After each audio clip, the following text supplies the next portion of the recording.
नमस्ते, सत श्री अकाल, आदाब। तो एक बार फिर से पकने के लिए आ गए हैं आप आपके अपने चैनल पकाओ मैथ्स पर। तो आज हम लोग ग्राफिकल मेथड का तीसरा क्वेश्चन लेके आए हैं और इससे हम लोग समझेंगे इनकंसिस्टेंसी ऑफ लीनियर इक्वेशन क्या होता है। देखिए, सबसे पहले तो आपको ध्यान में ये रखना होगा कि कंसिस्टेंसी और इनकंसिस्टेंसी, ठीक है, वो हम लोग सिस्टम ऑफ लीनियर इक्वेशन पे बात करते हैं। क्योंकि अगर आप एक लीनियर इक्वेशन लोगे तो उसका हमेशा सॉल्यूशन मिलेगा ही, ठीक है। जैसे कि ये एक लीनियर इक्वेशन को रिप्रेजेंट करेगा एक लाइन, इस पे कितने पॉइंट्स होंगे? इनफाइनाइट पॉइंट्स होंगे, मतलब उसके कितने सॉल्यूशन होंगे? इनफाइनाइट सॉल्यूशन होंगे। तो सिंगल लीनियर इक्वेशन तो हमेशा ही सॉल्यूशन देगा, ठीक है। तो हम लोग जब भी कंसिस्टेंसी या इनकंसिस्टेंसी के बारे में बात करते हैं तो हम लोग पेयर ऑफ लीनियर इक्वेशन का बात करते हैं, मतलब एक या दो या तीन, कुछ ऐसा। अभी फिलहाल हम लोग का सिलेबस में दो है पढ़ने के लिए। तो ये है वो क्वेश्चन, ग्राफिकल मेथड का तीसरा क्वेश्चन, जिसकी मदद से हम लोग समझेंगे इनकंसिस्टेंसी ऑफ लीनियर इक्वेशन क्या होता है, ठीक है। तो पढ़ते हैं क्वेश्चन। एनसीईआरटी का क्वेश्चन है, एग्जांपल है, बोलता है two rails are represented by the equation this and this. Rails मतलब यहाँ पे रेल का पटरी का बात हो रहा है। चलिए, दो रेल को रिप्रेजेंट किया है इक्वेशन से, ठीक है। पहले क्वेश्चन में हम लोग को इक्वेशन नहीं दिया रहता था, हम लोग खुद से फॉर्म करते थे। यहाँ पे हम लोग को इक्वेशन पहले से प्रोवाइडेड है, मतलब काम आसान हो गया है। बोल रहा है represent this situation geometrically and solve it. दो आपको इक्वेशन दे दिया कि ये रेल है, ठीक है, ये और ये रेल है। अब लाइन कैसा भी हो मेरे को पता नहीं, लेकिन ये दोनों रेल है। कुछ x plus 2y minus 4 equal to 0 और 2x plus 4y minus 12 equal to 0। ये दो रेल है जो कि ये दोनों इक्वेशन से रिप्रेजेंट किया गया है। उन लोगों को सिचुएशन को ज्योमेट्रिकली रिप्रेजेंट करना, मतलब कि ग्राफ में बना के दिखाइए कि कैसा दिखेगा, ठीक है। तो ग्राफ की तरफ चलते हैं। कुछ ऐसा ही लोग का वो होगा इंटरप्रिटेशन, हम बता दिए कि देखिए लीनियर इक्वेशन लाइन रिप्रेजेंट करता है तो पहले आप रफ में बनाया करिए, उसके बाद पूरा फेयर किया करिए, ताकि आपको थोड़ा और क्लियरिटी प्रोवाइड हो क्या है। भाई ग्राफ में गलती नहीं कर सकते हैं। ग्राफ बनाने की कोशिश करते हैं इसका। सबसे पहले quadrants, Y axis, X axis,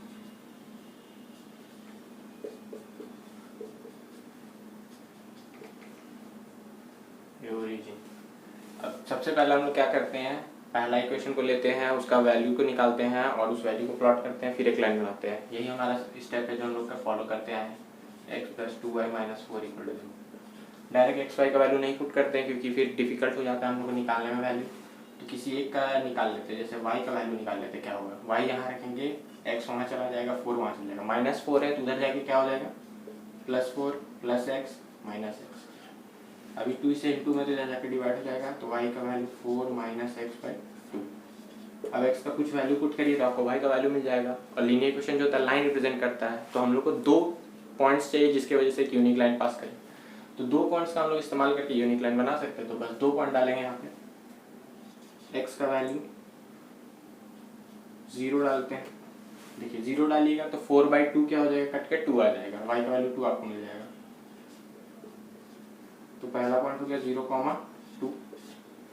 next क्या डाल सकते हैं इसमें, 2 डालते हैं, x का वैल्यू डालते हैं 2, तो 4 माइनस 2, 2/2 1, y का वैल्यू 1। नेक्स्ट पॉइंट हो गया 2,1। तो इसको प्लॉट करते हैं। सबसे पहले यहाँ पे बना लेते हैं वैल्यूज, 1 2 3 4 5 6 -1 -2 -3 -4 -5 -6।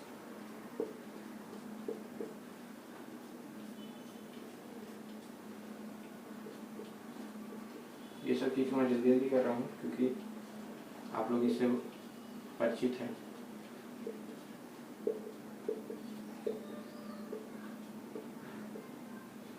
ठीक, पहला पॉइंट है 0,2, मतलब x पे 0, कहीं चलना ही नहीं है, ना राइट में चलना ना लेफ्ट में चलना, इसी पॉइंट पे रहना है।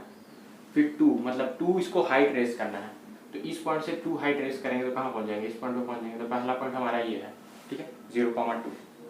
नेक्स्ट पॉइंट 2,1, मतलब x में पहले 2 चलिए, प्लस 2 है मतलब राइट साइड चलेंगे, पहले 2 चले, यहाँ पे आ गए।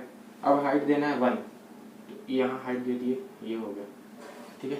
दो पॉइंट पे हम लोग बताए थे पहले भी कि अगर आपको हम दो पॉइंट दे देंगे तो आप यही एक स्ट्रेट लाइन खींच सकते हो और इसके अलावा कोई स्ट्रेट लाइन नहीं खींचेगा। और आप इसको कोई भी चीज़ से मिलाइएगा तो वो सब कर्व बनेगा। देखिए किसी भी तरह से मिलाए तो कर्व बनेगा। तो आपको दो पॉइंट मिल गया, मतलब आप एक यूनिक स्ट्रेट लाइन खींच सकते हैं। तो इन दोनों को बस स्केल और पेंसिल की मदद से जोड़ दें। यहाँ थोड़ा सा बोर्ड है इसलिए पूरा स्ट्रेट नहीं आया, लेकिन लगभग ऐसा ही आएगा, ठीक है। और हमेशा ये जो कोऑर्डिनेट्स आप मार्क करते हैं इसको यहाँ लिख लिया करिए। ये 0,2 है ये पॉइंट, इसको ए नाम दे दीजिए।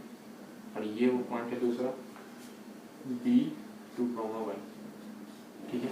पहला पॉइंट प्लॉट हो गया। सेकंड पॉइंट प्लॉट करते हैं उसी तरह से 2x + 4y - 12 = 0, ठीक है। तो देखिए इसको सॉल्व करने के लिए क्या करिए, सबसे पहले तो इसको 2 से डिवाइड कर लीजिए, क्योंकि 2 सब में कॉमन है। 2 निकालने की कोशिश करते हैं ताकि इक्वेशन हम लोग आसान हो। 2 कॉमन निकालेंगे क्या हो जाएगा, x + 2y - 6, चलिए ब्रैकेट के अंदर चला जाएगा, -6 = 0। देखिए क्योंकि जब भी हम लोग कॉमन निकालते हैं तो अंदर वाले सारे टर्म्स को डिवाइड करते हैं, जो भी चीज़ से निकाले। जैसे देखिए 2 हम बाहर निकालें तो इसको 2 से डिवाइड करेंगे तो 2/2 1 हो गया। 4 को 2 से डिवाइड करेंगे 2 हो गया। 12 को 2 से डिवाइड करेंगे 6 हो गया। और अगर आप कॉमन निकालने के बाद भी आपको सेटिस्फैक्शन नहीं मिल रहा तो ब्रैकेट खोल के एक बार चेक कर लीजिए। 2 × x 2x, 2 × 2 = 4y - 6 × 2 - 12 = 0, ठीक है। अब ये इधर 2 × में जाके डिवाइड हो जाएगा और एनी नंबर मल्टीप्लाइड बाय 0 है, उससे आप कुछ भी नंबर को मल्टीप्लाई करो 0 ही आएगा। तो बचेगा क्या, x + 2y - 6 = 0, ठीक है। अब इक्वेशन देखिए छोटा हो गया ना छोटा। अब इसको आराम से कर सकते हैं ना। यहाँ से 2y का वैल्यू क्या आ जाएगा, 6 -6 उधर चला जाएगा -x, y का वैल्यू हो जाएगा 6 - x/2। चलिए तो सबसे पहले हम लोग x का वैल्यू लेते हैं, क्या ले सकते हैं, 0। x का वैल्यू देखिए, अब y का वैल्यू निकल गया x के टर्म्स में, तो अब x का वैल्यू आप पुट करिए, y का वैल्यू निकालिए। और हम लोग हमेशा चाहते हैं कि इंटीजर वैल्यू मिले, तो ऐसा आप अपना लॉजिक आगे करिए। x का वैल्यू हम लोग 0 पुट कर सकते हैं, ताकि 6/2 3 आ जाएगा y का वैल्यू। तो पहला कोऑर्डिनेट हमें मिल जाएगा 0,3, पहले x फिर y। नेक्स्ट क्या डाल सकते हैं, 2 डाल देते हैं x का वैल्यू, तो 6 - 2 4/2 2 आ जाएगा। तो 2,2 हो गया सेकंड पॉइंट, ठीक है। और इन दोनों पॉइंट को भी यहाँ पे प्लॉट करते हैं। तो सबसे पहला पॉइंट क्या है, 0,3, मतलब यहाँ से कुछ नहीं चलना है, 0 ही करना है। और हाइट देना है 3, मतलब ये पॉइंट हो गया 0,3। नेक्स्ट है 2,2, सबसे पहले यहाँ 2 पे चलेंगे, यहाँ से 2 चलेंगे फिर 2 पे आएंगे, तो कोई ये वाला पॉइंट होगा। अब इन दोनों को ज्वाइन कर लेंगे,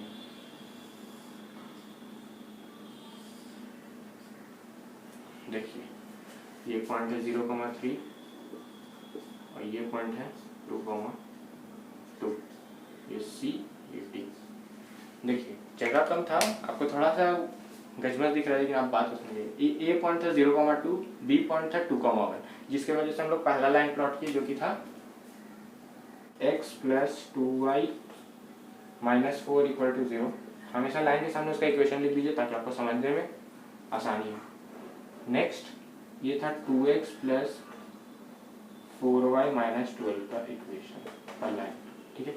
तो ये दोनों स्ट्रेट लाइन आपको कैसा दिख रहा है यहाँ पे, चलिए अगर आपको पूरा सही से नहीं दिखा अभी फिलहाल, लेकिन आपको दिख रहा हो ये पैरेलल टाइप का दिख रहा है। दोनों के बीच में जो डिस्टेंस है वो पैरेलल लाइन है, कुछ इस टाइप का दिख रहा है पैरेलल, जो कि कभी आगे मीट ना करे अगर आप प्रोड्यूस भी करो तो।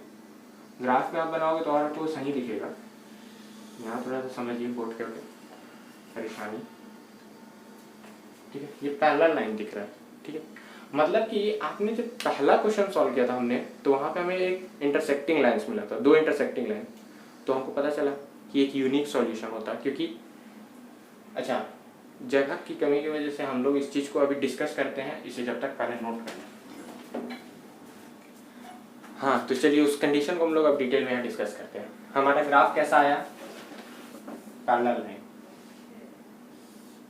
अरे ये तो पैरेलल बोर्ड में दिखता ही नहीं, समझिए पैरेलल है, ठीक है। दिखता ही नहीं है तो क्या करें, दोबारा फिसल जाता है। पैरेलल लाइन आया ग्राफ में, ठीक है। हम लोग आपको लीनियर इक्वेशन पढ़ते समय जब भी ग्राफ आप पढ़ रहे 2 चीज़ का ध्यान रखने बोले, क्या, लीनियर इक्वेशन जो होता है ग्राफ में हमेशा स्ट्रेट लाइन को रिप्रेजेंट करता है, ठीक है। और लीनियर इक्वेशन में एक लाइन पे जितना भी पॉइंट्स होता है, ठीक है, उस इक्वेशन को रिप्रेजेंट करना लाइन पे जितना भी पॉइंट्स होता है वो सब उसके सॉल्यूशन को रिप्रेजेंट करता है। और हम लोग यहाँ पे क्या पढ़ रहे हैं, साइमल्टेनियस लीनियर इक्वेशन को सॉल्व करना, मतलब सिस्टम ऑफ लीनियर इक्वेशन। हम लोग दो लीनियर इक्वेशन ले रहे हैं, वो सॉल्यूशन खोज रहे हैं जो ऊपर वाले को भी सेटिस्फाई करे और नीचे वाले को भी सेटिस्फाई करे, ठीक है। मतलब वो सॉल्यूशन दोनों में होना चाहिए।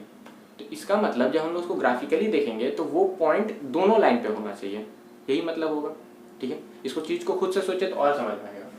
जैसे अब जैसे अखिला वाले क्वेश्चन में, अखिला वाला क्वेश्चन अगर आपने नहीं देखा है तो प्रीवियस वीडियो में जाके देखिए, उसका लिंक हम लोग डिस्क्रिप्शन में डाल देंगे। ये वाला जो था, ये जो पॉइंट था वो इस लाइन पे भी है, अगर इसको L1 दे दे, इसको L2 दे दे, लाइन L1 पे भी है ये पॉइंट और लाइन L2 पे भी है। मतलब हमारे पास एक कॉमन सॉल्यूशन है जो इसको भी सेटिस्फाई कर रहा है और इसको भी सेटिस्फाई कर रहा है। बट ऐसा आप कोई पॉइंट नहीं मिलेगा जो इसमें भी है और इसमें भी है। इसका अपना अलग पॉइंट्स है और इसका अपना अलग पॉइंट्स है। कोई भी ऐसा पॉइंट नहीं है जो इसमें और इसमें दोनों में नहीं ना है, क्योंकि ये लाइन कभी मीठी नहीं करेगा, पहला लाइन कभी मीठी नहीं करता है, ठीक है। तो कैसे होगा, दोनों में अलग कोई एक कॉमन सॉल्यूशन नहीं ना होगा, ठीक है। तो ये जो सिचुएशन होता है जहां पे लीनियर इक्वेशन का कोई भी आपको सॉल्यूशन नहीं मिल पाता है, इसी को हम कहते हैं इनकंसिस्टेंसी, ठीक है। मतलब कि आपको जब कोई भी सॉल्यूशन नहीं मिलेगा तो आप कहेंगे लीनियर इक्वेशन इज इनकंसिस्टेंट, ठीक है। इनकंसिस्टेंट का मतलब इनकंसिस्टेंट मतलब कि नो सॉल्यूशन, आपको कोई भी सॉल्यूशन नहीं मिलेगा, उसी को इनकंसिस्टेंट कहते हैं।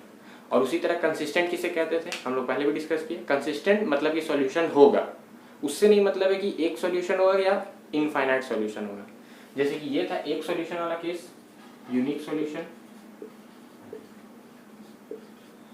और कोइंसिडेंट लाइंस मतलब एक ही लाइन के ऊपर दूसरा लाइन अगर ओवरलैप कर गया तो ये था इनफाइनाइट सॉल्यूशन, था ना, इनफाइनाइट सॉल्यूशन। क्योंकि इन दोनों में एक लाइन उसके ऊपर एक लाइन आ गया तो उन दोनों में कितना पॉइंट कॉमन होगा, सभी पॉइंट्स जो होगा कॉमन होगा। और एक लाइन पे कितने पॉइंट्स होते हैं, इनफाइनाइट पॉइंट्स होते हैं, मतलब अनगिनत पॉइंट्स होते हैं। तो इसी के लिए इनका इनफाइनाइट सॉल्यूशन, ठीक है। तो ये तो हमारा हुआ ग्राफिकल अप्रोच लीनियर इक्वेशन के सॉल्यूशंस को समझने का। अब इसी चीज को हम लोग समराइज करते हैं एक अलजेब्रिक सॉल्यूशन से, कि कैसे हम लोग अलजेब्रिक अप्रोच से समझ सकते हैं कि कब इनफाइनाइट सॉल्यूशन होगा, कब यूनिक सॉल्यूशन होगा, कब नो सॉल्यूशन होगा, ठीक है। तो इसको पहले नोट करें फिर समझते हैं।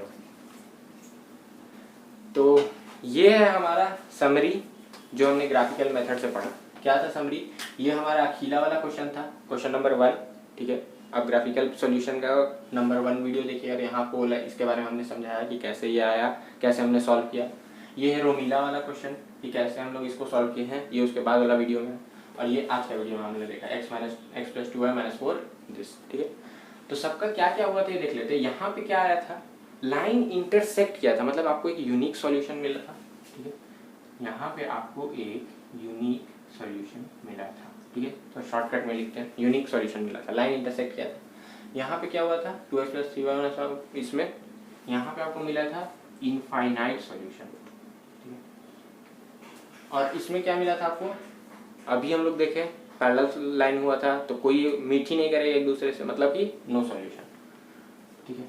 तो अब हम लोग इसका अलजेब्रिक अप्रोच निकालते हैं कि क्या हम लोग को अगर देख के बताना, सिर्फ देख के बताना होगा कि यूनिक सॉल्यूशन है कि इनफाइनाइट सॉल्यूशन है कि नो सॉल्यूशन है, तो क्या हम लोग को बार बार इसका ग्राफ प्लॉट करना पड़ेगा? तो नहीं, देखिए अलजेब्रिक हम लोग अलजेब्रा की मदद से ही बता सकते हैं कि क्या इसका यूनिक सॉल्यूशन होगा या इनफाइनाइट सॉल्यूशन या नो सॉल्यूशन। और अगर यूनिक और इनफाइनाइट होगा तो क्या कहेंगे कि कंसिस्टेंट है लीनियर इक्वेशन, और नहीं होगा तो इसको क्या कहेंगे, इनकंसिस्टेंट है, ठीक है। चलिए, तो जनरल लीनियर इक्वेशन का फॉर्म क्या होता है उससे समझने की कोशिश करते हैं। जनरल इक्वेशन का फॉर्म क्या होता है, a1x + b1y + c1 = 0। अब हम यहाँ a1 b1 c1 इसलिए यूज कर रहे हैं क्योंकि हमको एक और लिखना है xy में इक्वेशन, तो वहाँ पे हम a2 यूज कर लेंगे। आप कुछ भी यहाँ यूज कर सकते हैं abc की जगह, आप ये जनरल फॉर्म में सीख लेंगे, यही यूज कर रहे हैं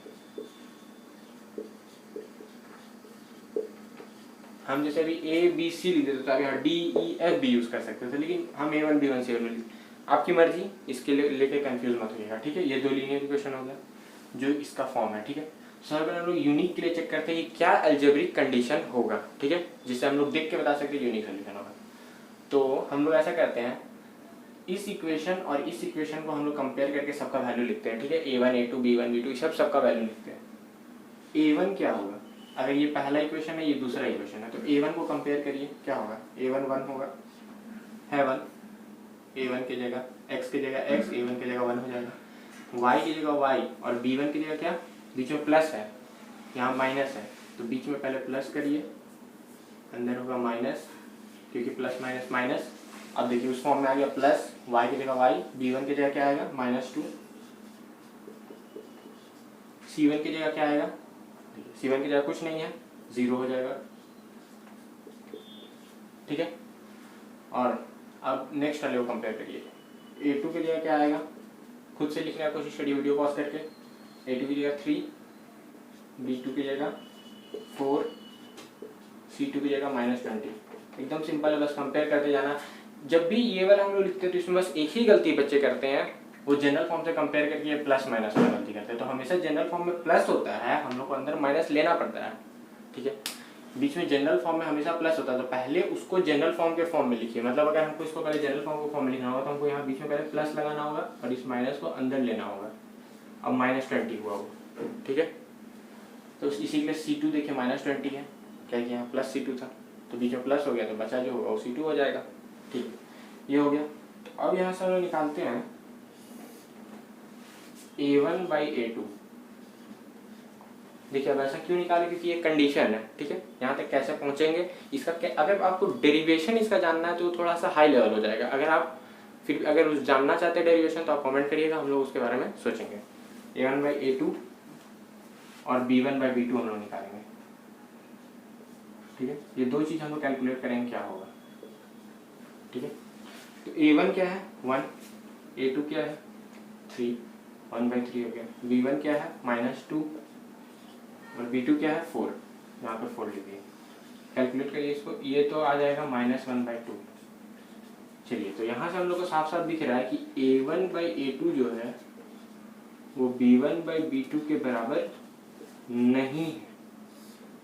तो यही आपका ज्योमेट्रिकल कंडीशन से अलजेब्रिक कंडीशन आया कि A1/A2 अगर नॉट इक्वल टू B1/B2 होगा तो हमेशा यूनिक सॉल्यूशन होगा।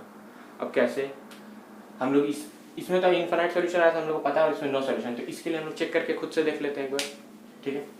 तो चलिए यहाँ पे हो जाएगा क्या 2, A1 हो जाएगा 2, A1 2 डायरेक्ट करते हैं, A1 2 और A2 हो जाएगा 4, तो 2/4 क्या आएगा 1/2। B1 क्या होगा 3 और B2 क्या आ जाएगा 6, 3/6 जो कि हो जाएगा 1/2। तो देखिए क्या आ गया यहाँ पे A1/A2 इक्वल टू B1/B2 आ गया।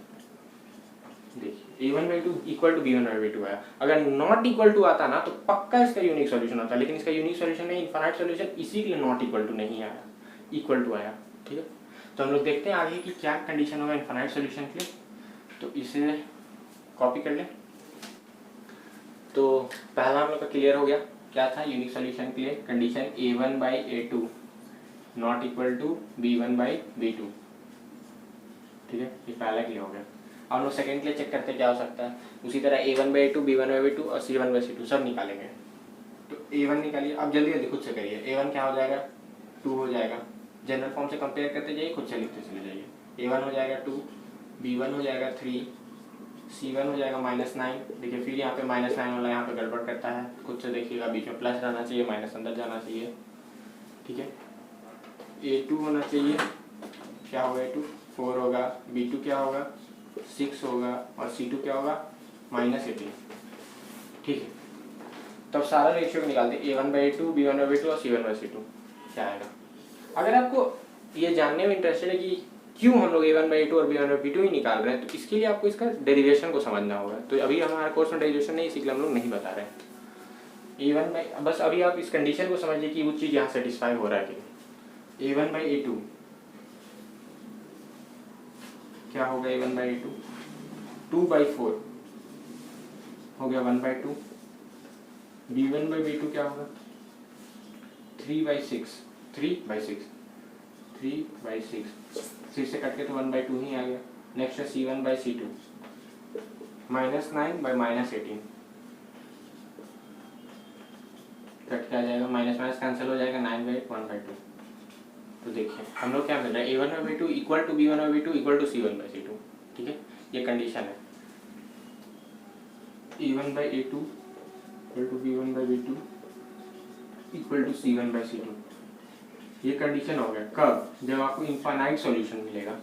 ठीक है, तो हम लोग चेक करते हैं, इसके लिए हम लोग चेक करते हैं। ठीक है, कि इसमें तो हम लोग को नो सॉल्यूशन मिला, तो क्या इसमें भी वैसा कुछ सेटिस्फाई कर रहा है।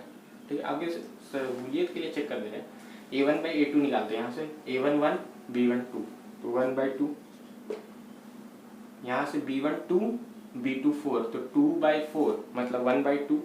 चलिए 1/2 आ गया, ये a1/a2 है, ये b1/b2 है, और c1/c2 क्या होगा, -4/-12, 1/3। तो ऐसा तो नहीं आया a1/a2 equal to b1/b2 equal to c1/c2, तो नहीं आया। अगर आता तो इनफाइनाइट सॉल्यूशन होता। ठीक है, तो चलिए इसको कॉपी कर लीजिए। अब इसको हम लोग इसका थर्ड पार्ट देखते हैं कि नो सॉल्यूशन क्या होगा। ठीक है, तो मिलाते हैं।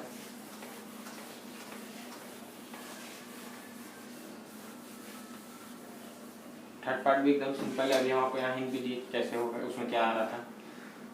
यहाँ से a1 क्या हो जाएगा, 1 हो जाएगा, b1 हो जाएगा 2, c1 हो जाएगा -4। देखिए यही वो पॉइंट है जहाँ पे गलती करते हैं।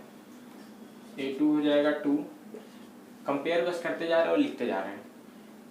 b2 हो जाएगा 4 और c2 हो जाएगा -12। सारा रेशियो फिर से निकालते हैं, a1/a2 क्या हो जाएगा, 1/2।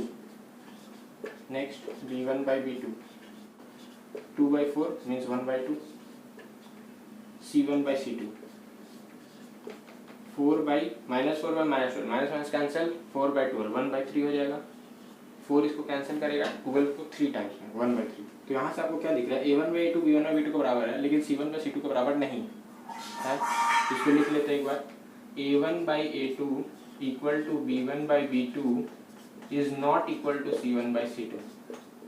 ठीक है, ये हमारा कंडीशन होगा कब, नो सॉल्यूशन के लिए। ठीक है, तो यहाँ पे लिख लेते हैं कि क्या क्या हमने कंडीशन लिखा है। यहाँ पे क्या होता है, a1/a2 equal to b1/b2 equal to c1/c2, ये इनफाइनाइट सॉल्यूशन के लिए था। और नो सॉल्यूशन के क्या होगा, a1/a2 equal to b1/b2 is not equal to c1/c2। ठीक है, चलिए तो एक बार समरी करते हैं फिर से कि क्या हो सकता है। पहले इसे नोट कर ले, फिर समरी करते हैं। तो अभी तक हमने जो भी पढ़ा उसका ये समरी हमने लिखा है। कंडीशन, उसका ग्राफिकल रिप्रेजेंटेशन और अलजेब्रिकली रिप्रेजेंट क्या कर रहा है। ठीक है, तो कंडीशन क्या है, अगर a1/a2 not equal to b1/b2 होगा तो ग्राफ में इंटरसेक्टिंग लाइन, समझ रहे हैं, अपना अपना कॉमन सॉल्यूशन, इसका अपना सॉल्यूशन, और जहां इंटरसेक्ट करेगा वो सॉल्यूशन दोनों में होगा, बेसिकली ग्राफ में इंटरसेक्टिंग लाइन। और अलजेब्रिकली उसको क्या हम लोग कहेंगे, यूनिक सॉल्यूशन है, एक ही ऐसा कॉमन सॉल्यूशन है जो दोनों में है। ठीक है, next a1/a2 equal to b1/b2 equal to c1/c2 जो कंडीशन होता है वो कोइंसिडेंट लाइंस के लिए होता है ग्राफ में। मतलब कि कोइंसिडेंट लाइन मतलब कितना सॉल्यूशन है जो दोनों में कॉमन है, एक लाइन उसी के ऊपर है, ओवरलैप किया, मतलब कितना कॉमन सॉल्यूशन है, इनफाइनाइट कॉमन सॉल्यूशन है, तो इसी के लिए इनफाइनाइटली मेनी सॉल्यूशन। नेक्स्ट है क्या, a1/a2 equal to b1/b2 not equal to c1/c2। तो ये जो होता है ग्राफ में पैरेलल लाइन रिप्रेजेंट करता है, मतलब कि दो लाइन कभी मीट ही नहीं करेगा, दोनों में कभी कोई कॉमन सॉल्यूशन होगा ही नहीं, मतलब कि कोई सॉल्यूशन नहीं होगा। ठीक है, और आप जब ये दो कंडीशन होगा तब आप कहेंगे कि सिस्टम ऑफ लीनियर इक्वेशन क्या है, कंसिस्टेंट, क्या कि इसमें आपको सॉल्यूशन मिल रहा है, भले यूनिक मिले या इनफाइनाइट मिले लेकिन सॉल्यूशन तो मिल रहा है। सॉल्यूशन मिले कंसिस्टेंट, ना मिले इनकंसिस्टेंट। ठीक है, और इसमें क्या कहेंगे, इसको इनकंसिस्टेंट।